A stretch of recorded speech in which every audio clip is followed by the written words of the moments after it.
Your Partner in Success Radio is a free business podcast with host Denise Griffitts. It's all about great stories, conversation, and context to help you move your business and life forward with actionable tips and advice from her guest experts. To listen and subscribe, just find us on iTunes, Google Play, or wherever you consume your podcasts. Good morning and welcome to Your Partner in Success Radio. I am Denise Griffitts, host of this globally top-ranked podcast, and my guests, who are in so many ways become my mentors, bring enormous value to our conversations. And these industry leaders share their expertise to help you excel in life and in business. So sit back, get comfortable, and get ready for game-changing insights and actionable advice. And today we are talking about the future of focused technology and the necessity of having alternative models in the mobile tech sector with Petter Neby. And he is the founder and CEO of Punkt, or I think it's more properly pronounced Punkt. And he is the founder and chairman of Apostrophy. Now, Petter was inspired to create Punkt in, I'm sorry, I'm American, that's the way I'm going to say it probably, in 2008 due to his growing concerns about the effects of constant internet access on people's attention spans and their lifestyles.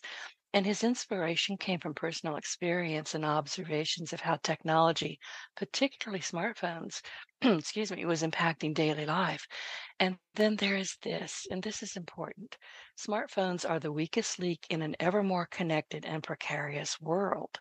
And Petter is here to share insights in the vulnerabilities, I can say it, of mobile devices and how to protect ourselves in this age. Petter, good morning. I have been looking forward to this conversation for the longest kind of time. So before we get started, can you tell us a bit about you and how you show up in the world? Good morning and good afternoon and good evening. I guess since this is an international audience, we are around the clock here. So, well, how do I show up in the world? What does that really mean, Denise? It means, can you? You have done some incredibly important work, but your work isn't everything you do. I mean, who are you when you're at home, I guess? Oh, that's interesting. Well, yes, I'm a very private individual, so I'm not very good at sharing my inner sanctuary. But I think what I do, I'm a lunatic when it comes to tennis. That's the only place that I see myself from the outside, and clearly I see the uncontrollable aspects of emotions that runs through me when I either play myself or watch someone brilliant playing. And at home, I think one of those things I do and appreciate, and I certainly do mostly the weekends, is cooking. I like to cook. I like to kind of experiment, but I like very, let's say, raw material centric cuisine. So that's what I do. Other than, wake up every morning and face the challenges of the companies that for a reason or another I had to establish and for make sure that people are aware of and the topics that I'm fighting for, that everyone are aware of. So that's kind of how I show up in the world, I guess. I'm the same. I am a highly committed introvert. I'm not shy and I don't have any filters. I just need to be left alone 99% of the time. So podcast works for me, but like you, I love to cook. I think it's one of the most creative things that I do. And people say, oh, tell me how you did that. I don't know. I cook by the seat of my jeans. If it's in the fridge, it goes in the pot. It always turns out really well. So, Well, cook. yes, exactly. That's Yeah, the best plate when I you. know. And I Oh, never make the same thing twice in a row. I mean, oh it's yeah. not going to be the way it was the first time I met it. It's going to whatever's in the fridge or the cupboards. That's what you get. That's I think we share something here, Denise, and I do think that sometimes my family are a little bit frustrated because they kind of would expect to receive or be eating what they were told, and they had an imagination of it would reflect the previous similar dish, but it's never the same. And I think that's really, truly for me, the great value or the attractiveness. But just go in and go into the kind of zone, and when you cook, and there it's a nice ripe tomato. Maybe that actually works in this dish, and there you go. Yeah, that's so. Here we are. I must have muted. I'm so sorry. As I told you in the green room, I have a new pair of headsets and I'm not quite used to it. So bear with me. I should have practiced a lot more. But anyway, I'm the same as you. I'll create something and it's like, oh, this is really good. I'll have to remember how to do that. I never do. And I don't follow recipes because I don't follow direction. So I have to do it my own way. That's just the Yeah. way it is. But anyway, let's talk about what you're really here for. And one of the things that we all know is cybercrime is skyrocketing. And the platforms that we're currently dealing with, iPhones and they're not, different types of phones, they're not built for the job of countering the threats that are expected to cost the world. I think you said about $24 trillion in 2027. Listen, I am going to get out of your way. I want you to just tell the world what you are working on and how you can help them. Okay. Thank you. Well, it's true. Yes, the cost of cyber attacks and cyber security is estimated to be into the 24-25 trillion dollars already by 27. Today we are at 14-15 trillion. So it's a massive industry, and then you can draw and extrapolate from there why that is so. But of course, if you then consider the fact that the most distributed technology, connected technology in the world is of course a smartphone, and these smartphones are truly built to make sure that they feed the engines of data harvesting, which are the main business models for the two platforms in the world. So by ensuring systems such as Google, Android, iOS now, making it possible to lead back and to the big centers for data harvesting, there is always some backdoor for not so benign interests. So that's really, if you think of it, that's really the place where we are. I always think you can kind of imagine that your smartphone, the analogy would be, it's more like a castle than your small little house or your regular shack with one door and a window, which you probably would be very good at protecting. Your smartphone is truly, like a castle of Versailles with 190 different doors and 600 windows, and it would be very hard to, or it's very hard to protect or make sure that you're in control of your data. And so, why is that important? Well, it's important. There are two areas here, and I think that's why you invited me here, and I'm very thankful for that. Is that one is, of course, the fact that we here in 24 have accepted that there are two giga systems that basically rule the smartphone world, and that is iOS and Google Android, which is of course unheard of. I mean, you would never accept to only have two different pairs of shoes or two different kinds of cars or you name it. I don't know, 2 different types of iced teas on your veranda, Denise. But we have accepted that, and of course, there's an enormous machinery that makes sure that the lubrication of those wheels, that, let's say, the wheels of acceptance, just continue to turn. And I think so. That's one side of it. The other side is, of course, the importance of protecting you from how you are manipulated through the data you leave behind, through the information that you receive. And then, of course, all in all, it's also the basic element of privacy that is certainly not being protected. And privacy is it's like, obviously we all know it's a human right, and that's something that has been taken very lightly in the past couple of decades. And that's very unfortunate from a humanistic point of view. Privacy is really, really important, and it's really not about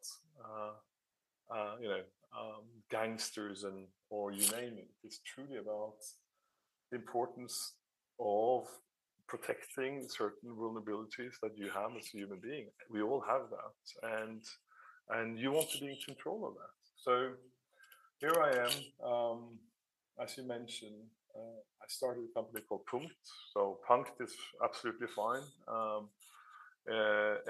which means period in American English. And I started that because I truly saw the effect of my smartphone usage, being a young father, supporting a family growing up, and the worries, and it caught me how we kind of got manipulated by the interest from that handset rather than being there, being there with both heart and head present with the people we care about. So that's kind of the genesis of my journey since 2008.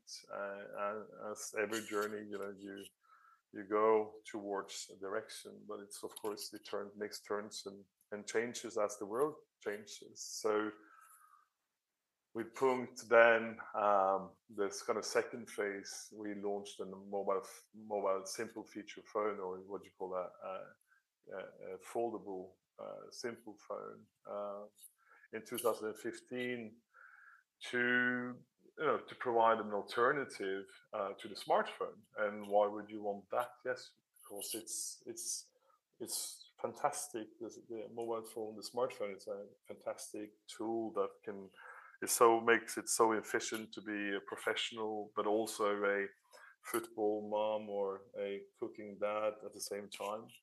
But it's truly important, and I still strongly believe that it is about we can't forget being where we are, and where we are is being fully us, and that means from here to toe. It really means the physicality of the moment makes enormous difference to being us and being in connection with ourselves. So that's why we launched this feature phone, as it's called in industry lingo. Right. Yeah, I've been looking at that phone. I was listening to you talking about, people are so connected to their phones. I may be in a restaurant or the grocery store, and I'll see small children. Small. I mean, they're small enough to ride in their parents' grocery buggy, and they've got a device in their hands. They're not making eye contact with their parent's not paying any attention to them. It hurts my heart. It really does. And I'm one of those people. I have a rule, and I'm thinking about this because yesterday was the 4th of July here in America.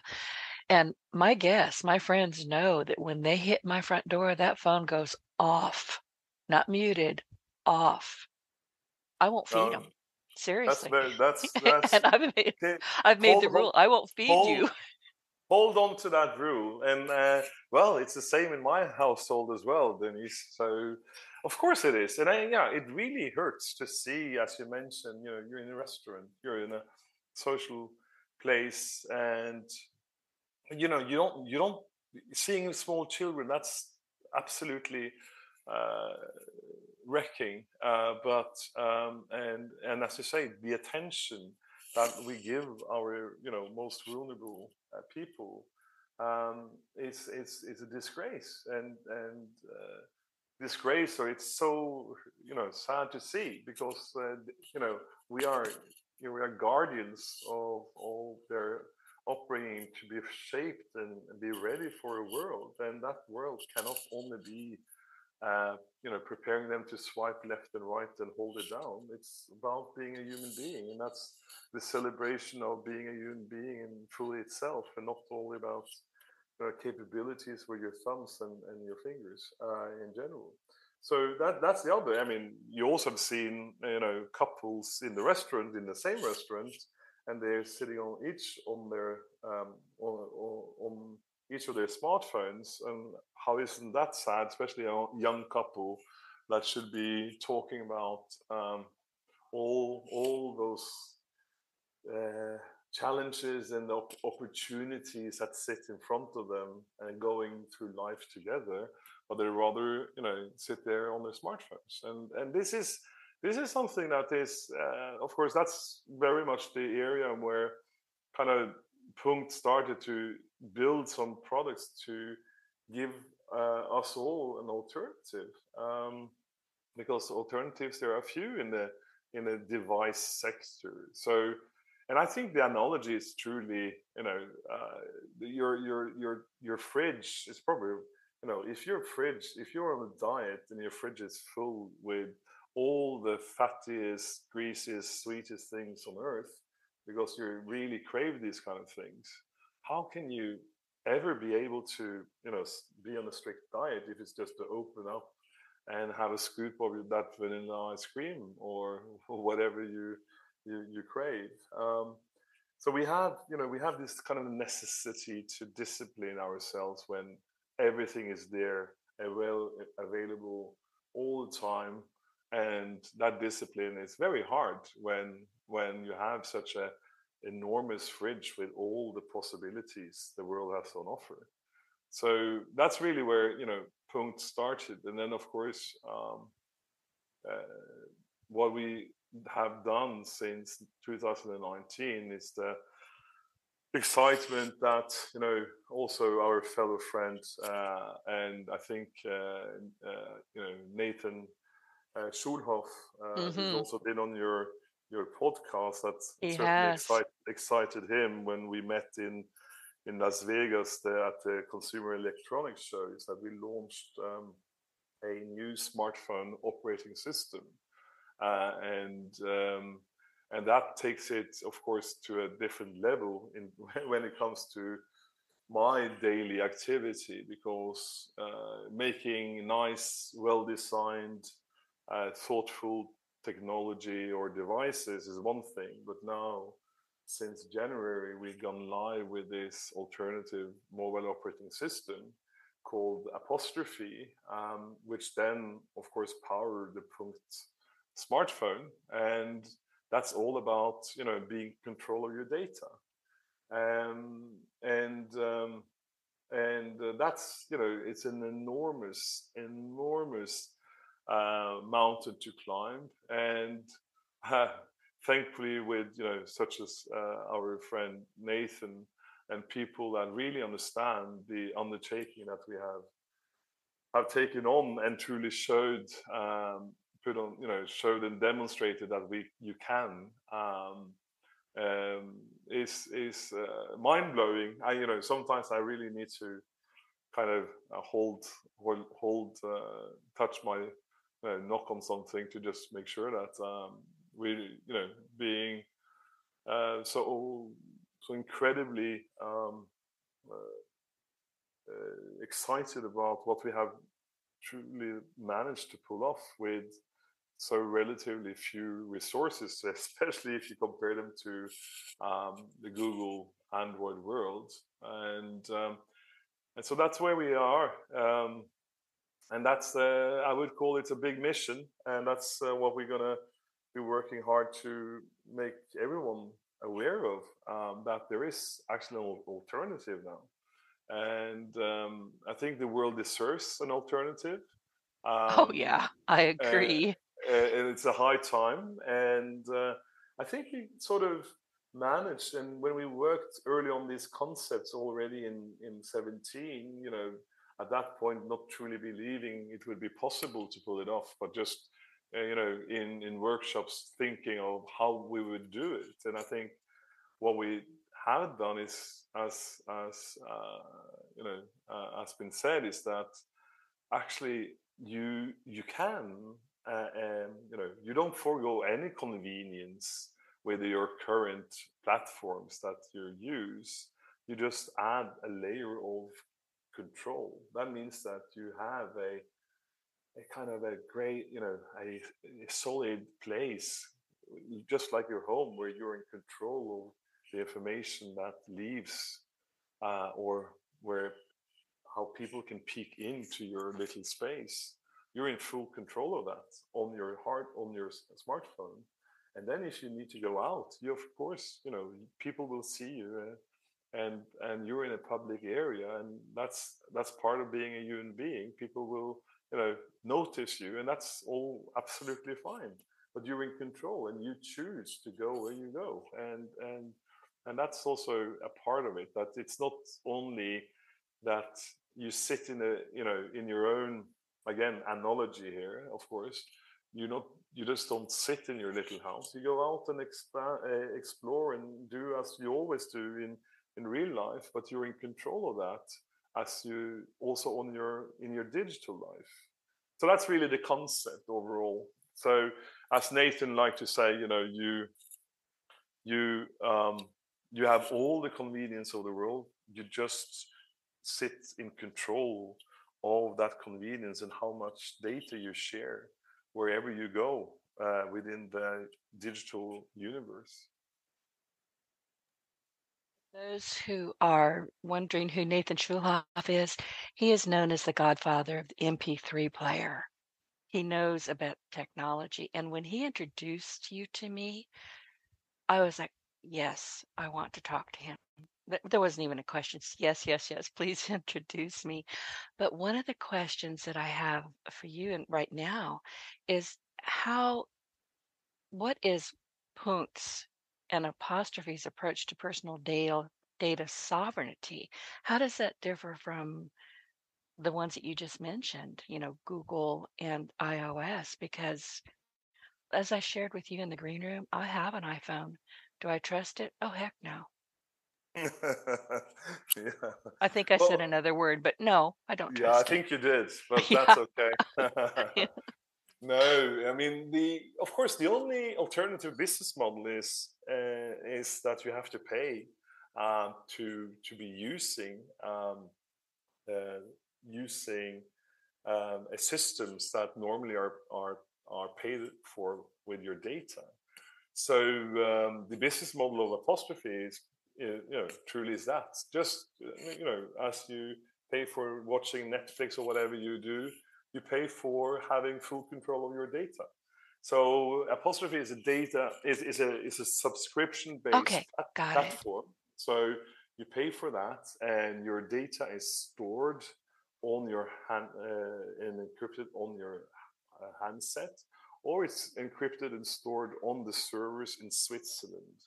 And if anyone wanted or tried to get into whether the servers, that would be impossible, but because not even Apostrophe would know about your data. So it is truly a its own ecosystem, because running a smartphone is not only what you see, but it's everything underneath the chassis of the whole ecosystem, that it's about delivering the services to make sure that it works well on the different networks, etc.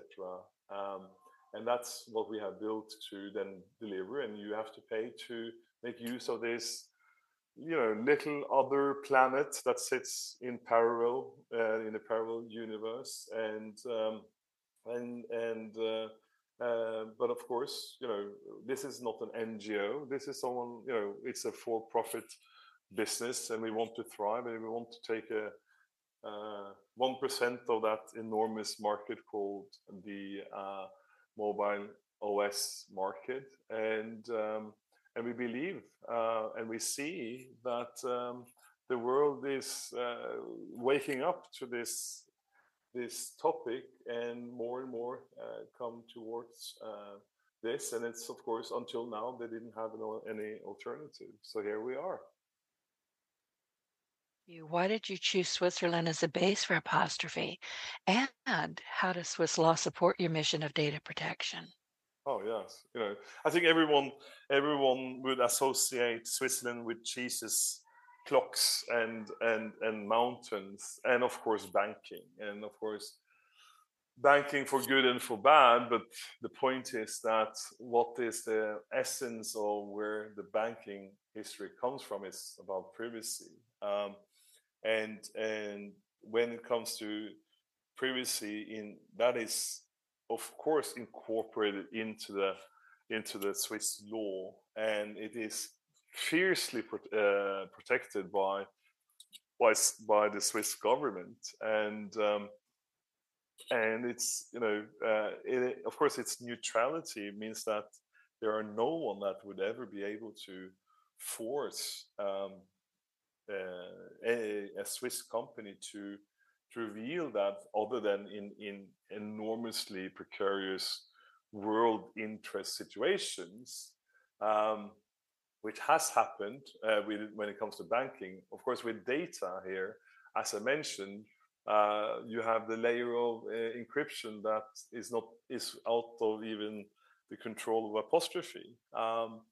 So you have the layer of technology as an encryption, and then you have the layer of a nation that has proven over centuries their willingness to stand for the right of privacy. So that's why we have incorporated this in Switzerland. That's why we operate it in Switzerland. That's why we develop it in Switzerland. I think it's a kind of, if someone listens to this and they understand a little bit about the industry, that we have been able even to build this within Switzerland without any offshoring in uncontrollable corners of the world. It's quite a big undertaking, and it has that absoluteness around the Swissness of the system and the capability that we have built. Hear or see somebody addressing something that's a little bit controversial, I will hear them say, "I'm Switzerland," meaning I'm neutral. You can't bother me. Leave me alone. Yes. Of course, in this world today, even Switzerland had to take, for instance, a position versus the Ukraine war. So we are in a new stage of even Swiss way of being and existing in the world. But that is one side of the new Switzerland. But still, as you say, the neutrality of Switzerland is essential to its raison d'être, as you would say, and that's why it was chosen. So, of course, you might hear from my accent that I'm not Swiss, whether from the Italian, French, or German side, but I'm born in Norway, which is further up north from Switzerland. But that's also the world of Switzerland today, is that it's kind of is a hub for people or it attracts people like me from all over the planet, truly, that work there and build around these values that Switzerland represents. I really do. And you and I were talking earlier, excuse me, about privacy issues, particularly among younger people, which kind of surprised me, I have to admit. But they are I don't know why it surprised me because let's face it, they are far more techie minded than we are as a rule. Yes, yes, and they, of course, they are. They are digital natives, right? So they don't know life without the digital world, and they've already been exposed to to somehow where their data has gone astray, and that's why it's truly that's really where my I see the positive side of the future. I really believe that the younger generations truly understand um, and and will act, and already see that early on with Punkt and continue to see that, and now I see that with Apostrophe, that they are the younger generation that really get excited about the proposition that we have put together. It is really they understand that it has happened to them, and they have felt it on their skin. They've been moved out of their comfort zone because of where data has gone the wrong places. So and of course, to the topic of, oh well, will they be willing to pay for you know to pay to be in control of the data? Well, they do that all the time, whether it's them or their parents, or who I don't really know. But the point is that this is a model that they are very, very used to. So that awareness is certainly there. They are more attentive to that than maybe us, a little bit older generations. Um, and then the area that I can truly see or say has been very, very active and seen what we have built is the world of enterprise, because the enterprise world is they get and they understand the technicality of the system behind, underneath the hood of the system. So because in our world, and you mentioned in the beginning here, Denise, that the numbers that the costing of cybersecurity to us, to the world, can imagine. We're talking in the 25 trillion-ish dollars in 3 years. Of course, enterprise is a big part of that, where they continuously have to fight every day. Even the small bakery with 3 outlets need to have a cybersecurity understanding and capability. And the fact is that your smartphone is the weakest link. So they understand that, if whether it's a baker or if it's Coca-Cola, as a corporation, they get that, and they see the necessity to have greater control of all the backdoors that currently sit with these devices that are being used within corporations. So you have a kind of How about governments? I mean, I would think that they would be desperate to keep their dirty secrets safe. I don't like governments, just so you know. I mean, I know there's a necessity for it. I don't like bloated governments, and unfortunately, that's what we all have across the world.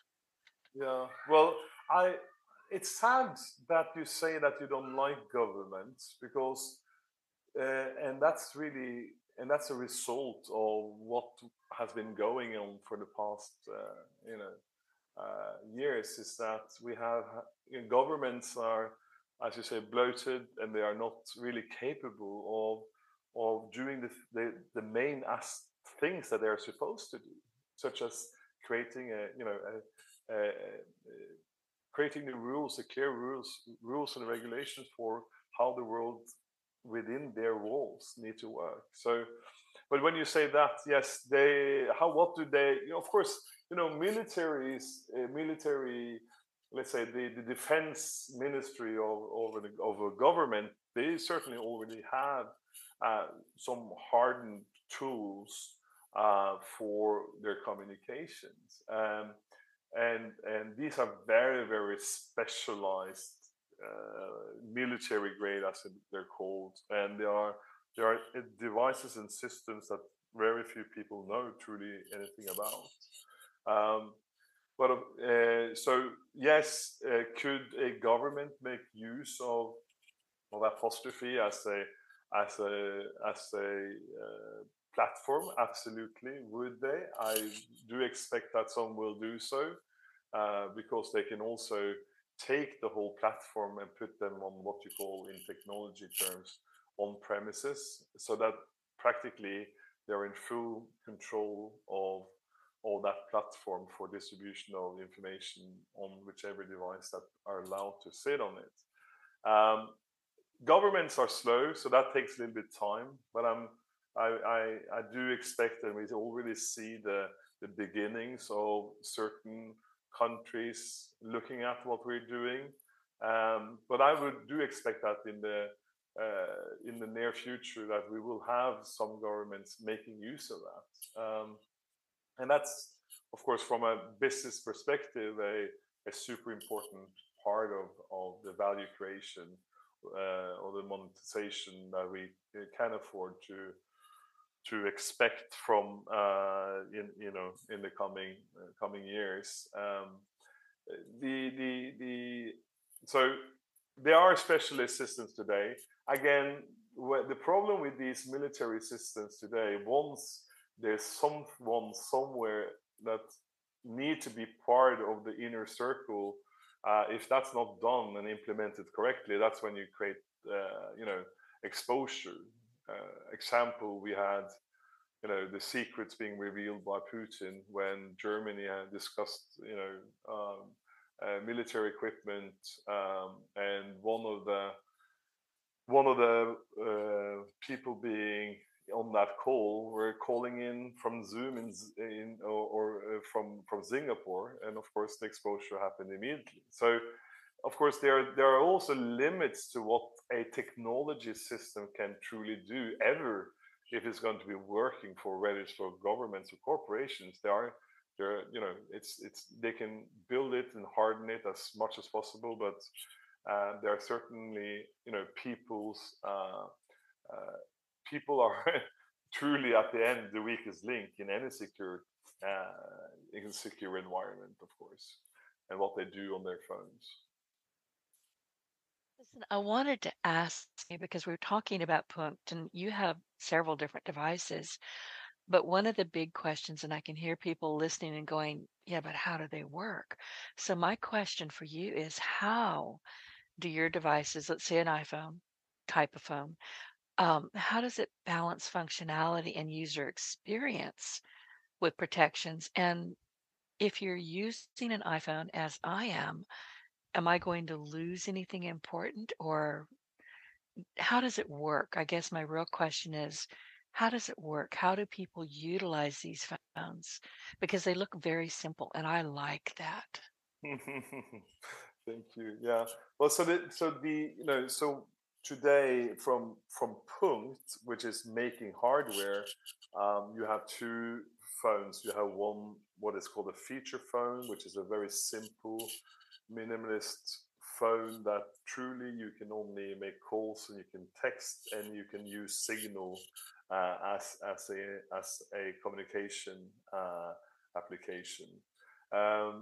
That is a very, very closed environment, and it's on purpose, so that is a kind of a product and an experience about the bare minimum, because you really just need to call Denise, or being available for your family, but at that moment in that time of the day or the week, you really need to be concentrating on whatever you're doing or being not disturbed, other than the urgencies that you want to be disturbed for. So that's one handset. So the bigger challenge and the big launch we had this year is the Apostrophe version on a smartphone, which is, when you look at it, I would call it a glass slab. Just looks very similar to most smartphones, and as any application, any Android application in the digital universe, you can have access to that. The only difference is that you will have to swipe one more time than you normally do. But you won't. So what? So when you pick up the phone, you start it up just as any smartphone. You start to implement your information as a user, and then you come into this place called apostrophe. That place where all the applications that are, core applications that you make use of every day, such as email and calendar and all of these, what we in old day called PIM services, sit there, and these applications are, hardened, can never be, made exposure to any outside interest. And then you will then have to swipe to the next place, and that's where you can put whatever Android application you want. And the nice thing here is that when you put whatever, even if it's a TikTok or whatever the most exposed Facebook application that you really want to use, or your banking application, or whatever Android applications have built, you sit there, and they are what we call sandboxed. So they are siloed. That means that, and I think many people now are aware that many of these applications that sit on your Apple phone, or especially a Google Android phone, is that they keep triangulating on your handset and ping these data back to somewhere, and most of the time back to Google. Now, when you sandbox or you silo these applications, they are not capable or allowed to go and triangulate on your smartphone. So you control how much data from these applications that actually goes back to whoever developed and delivered that application to you. So that's a very important aspect again about this balance of, by default you are in privacy, but if you really want to go full TikTok usage and give all the information back, you can give that to TikTok, but TikTok will never be able to go and triangulate on your handset. And not only, when you can even tune the amount of permissions that TikTok or whichever application that sits there in Google Play Store, for instance, and you can set the permits for how much data you're allowed that application to consume from your usage. That means that you can make sure that even TikTok will not get any geo data and sending back to the servers. But you can still use it. Is it as good or as what you like it to serve you as information? Sometimes probably not. But then you can just dial it up again and sit and get all the experience that you're used to. And I think what I hope you will take away from that is that you're not, there's no convenience that are lost here. It's just that you sit and control how much you're willing to give back of data to these applications that you find attractive or necessary. That we're talking about this, because I always hear, oh, my phone's listening to me. I was talking about something and all of a sudden I'm on Facebook and it's serving up all these ads. It really is listening to us, isn't it? Well, we think it is. They're listening to us. They don't really listen, as in if it sits there in the same room, and even if they don't have them, they don't go in and take the audio data and crunch that and serve you something that you've been discussing, because the fact is that it has been doing the work all way before you starting to have that conversation, because you've been leaving behind so many different digital crumbles on your way to that conversation. So again, that is this massive data harvesting that is going on, because now most people live more digital lives than they actually live normal lives without digital technology. So the immense place, where you go, where you've seen what is in your email inbox, what is in your messaging, all of this data is then crunched and then made use of and served you to do something that is the interest of whatever advertising proposition that the big platforms make money from. So and it's interesting because many people have had that experience of feeling that they've truly been listening in on our conversation, but we haven't. When that happens, it's truly that there have been things that you've been doing or your fellow in the same room, because of course when you're three in the room and you've been discussing a hot topic or whatever you've been discussing, and the geo position is pinged back to the same servers. There we have AI, and that has been working a long time before ChatGPT came out and kind of took us with storm. They have been crunching this information, and that's why it has always felt, or it has not always, but in the past 10 years or so, felt that they truly have been listening, but they just outsmart us by putting the different bits and pieces together, and it feels like eavesdropping, direct eavesdropping. So, of course, from a security point of view, yes, it is absolutely possible that someone with really bad intent can go in and manipulate your microphone, even in a standby position, and listening in. Well, that's of course, now we're talking CIA and or whatever secret service that really need to want to listening into you. But that of course is a 1 in the million or whatever it is. That is a completely different, non-everyday situation. But I think it's a good place to be.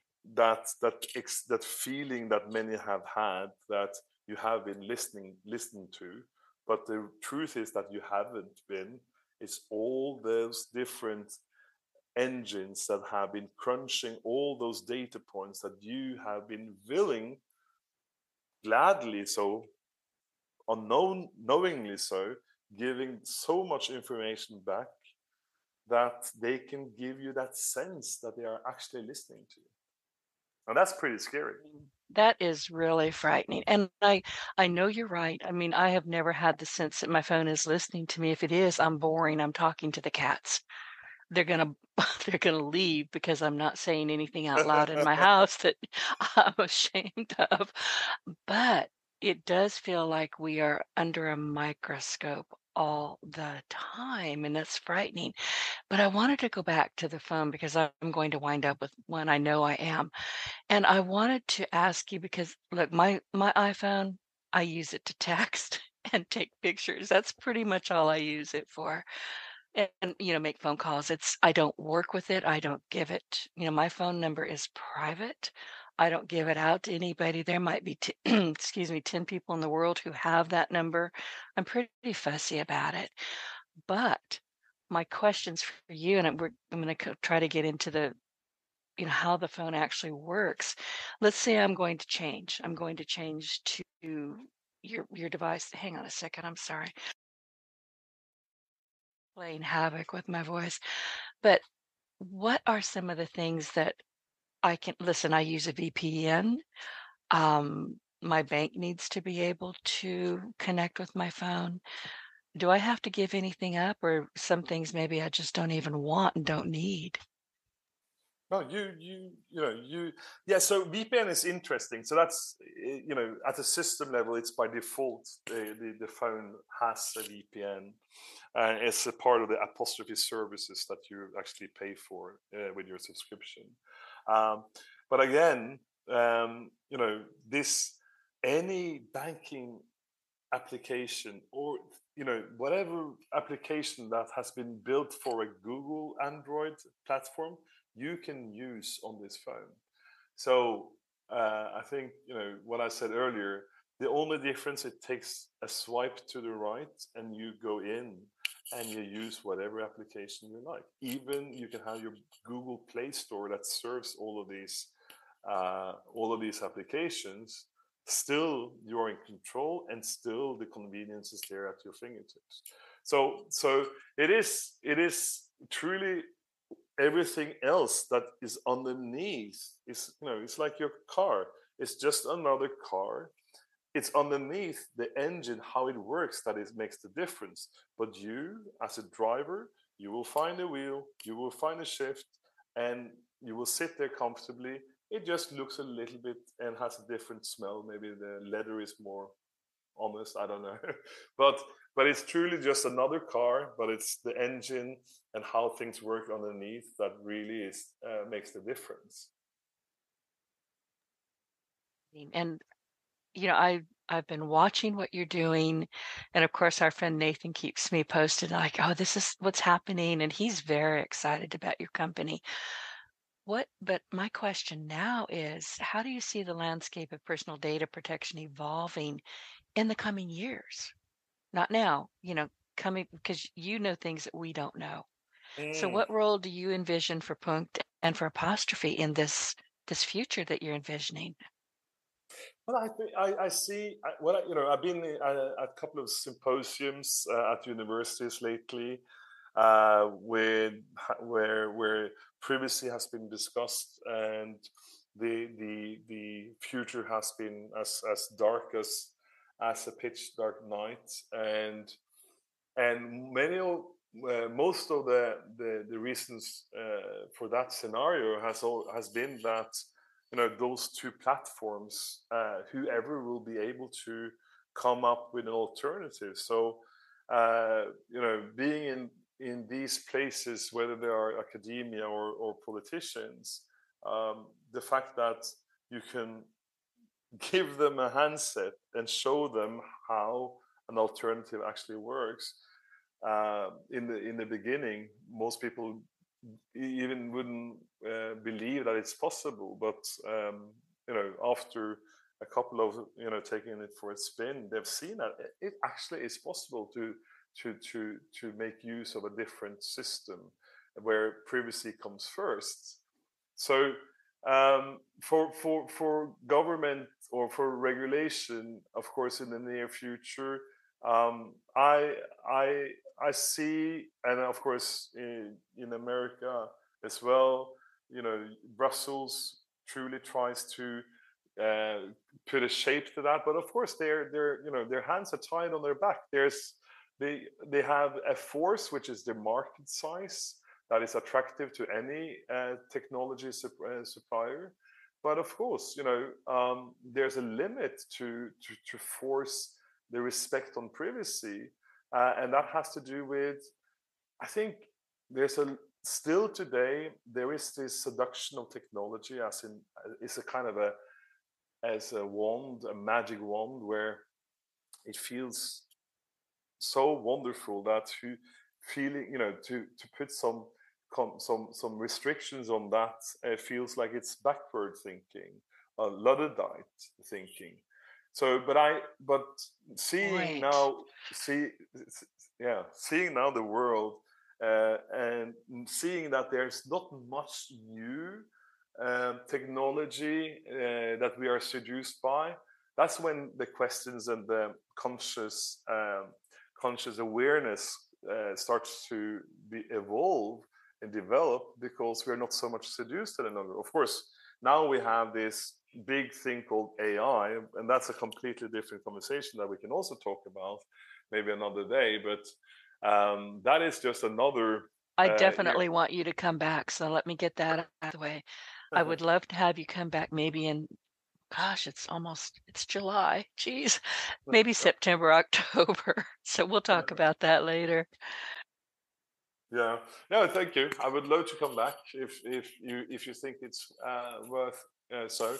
No, but I think everyone, just as so now we are being told these wonders about AI, and you all probably saw even Google had to make a deal with one of the big ones, Open, and they're implementing AI at the system level, so the absolute lowest level of your smartphone, and that's a pretty scary thing.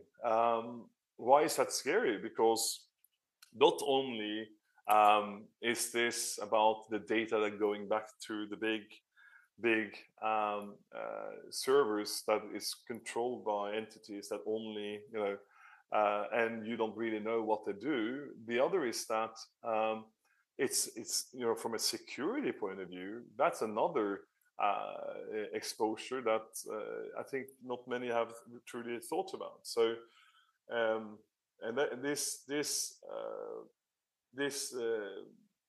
so this is where kind of the magic wand continues to try to put a layer or lid on top of this underlying struggle that society truly sees when it comes to privacy. That it's something that is worth fighting for. So as I said, where do we go in the near future? I truly believe, because especially of the younger generation, that privacy will be taken more seriously and more clear definition of what it entails. It's opting in rather than opting out kind of thing is certainly there to be implemented. And of course, we are in this precarious world with wars, at least here in Europe, so near to us, and we know that, well, if the table turns and this data goes astray, that creates a world scenario that no one would want to happen. So that's again another layer of what that is a force in the conversation about privacy and its importance. So those are the two factors: the younger generation and the military exposure, or the safety of our or the values that both the Western world cares about is under massive attack.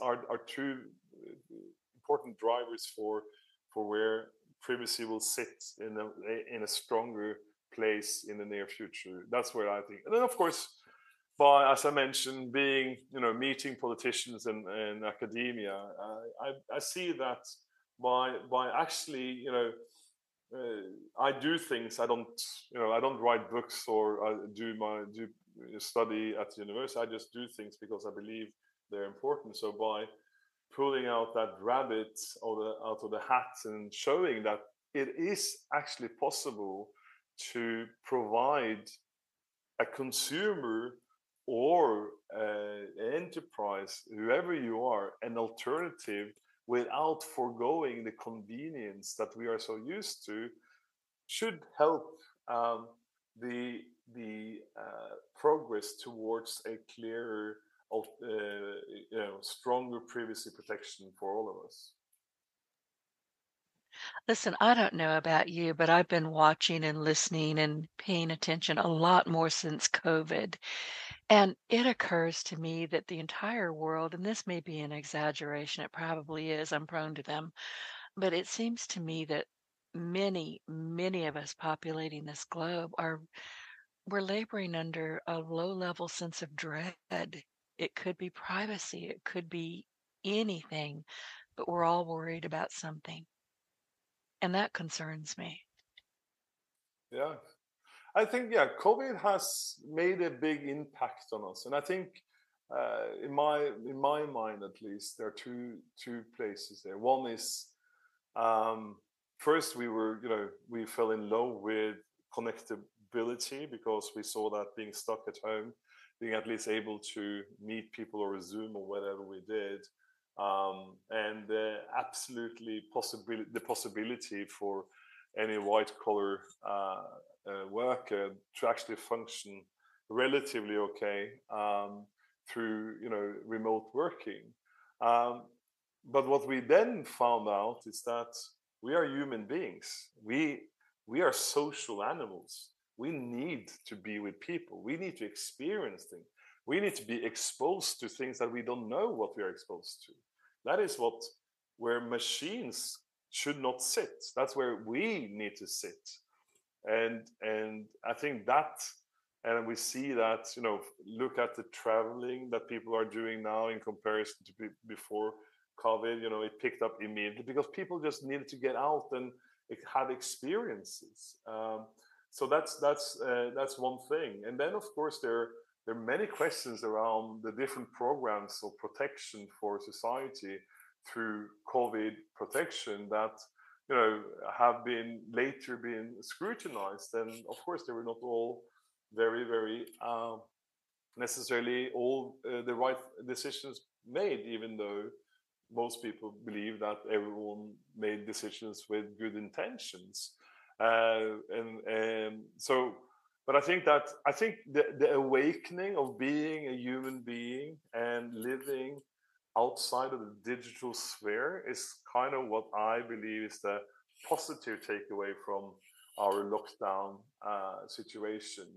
Um, the other side, of course, is the traceability of whatever we do came to the fore so clearly to everyone. So, firstly, it was a positive to understand and seeing whatever happened wherever you were, whether it was your neighborhood or your province or your country.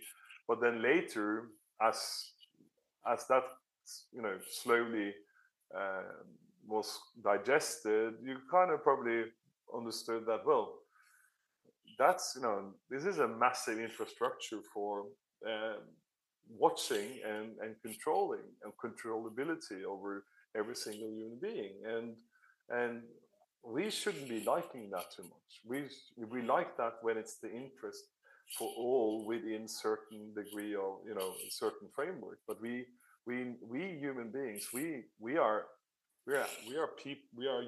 animals that need to explore and go places that we are not necessarily always the right for where the status of thinking is today. That's why we are here today.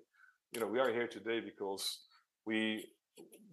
of people or groups of people went places and thought of places that were not the thinking of that very day when they existed. And that's what we need to keep doing. And that is that is a world outside of the data feeding and the interest of a system that has entrenched society so strongly. So that's kind of went off a little bit there, but that's where I see we are after COVID. I'm glad you did that because I was getting ready to say thank you for spending time. And do you have any final thoughts or advice? Well, you just gave it. So thank you. And we are just about out of time. And I definitely want you to come back in a few months because, and I wrote this down, AI is our next conversation. I think that's such a Important. huge conversation. So, Yes. Petter, thank you so much for being with me here today. I've looked forward to this and I'm very excited to have you back. And where can people connect with you online before I let you go? Well, they can connect either through the website of Apostrophy with a y.ch or Punkt punkt.ch. CH stands for Switzerland, the domain, and that's where they can find me. I am not particularly keen on LinkedIn or these places, but through these companies, they certainly will be able to connect with me. And I would be happy to do so. And please, however, I'm not necessarily the fastest, but I will be responding in due time. Listen, everybody, as we conclude today's episode, your feedback means a lot to me. And if you found the show helpful, please support us with a quick review on iTunes. And the reason I ask that is your input is vital in my mission to inspire and empower more individuals. So don't forget to hit subscribe, leave a review, and share your part in Success Radio with friends and colleagues. And be sure to go find Punkt on the web. Seriously, go find it. I'm fascinated with the whole process. I'm going to wind up with one of those phones. And thank you for tuning in. And I will see you next week. Peter, again, thank you so much. Thank you, Denise. Thank you for having me. Oh, my pleasure. Get your voice heard. If you would like to launch your own far-reaching podcast, contact Denise Griffitts at yourofficeontheweb.com and go to the podcast tab.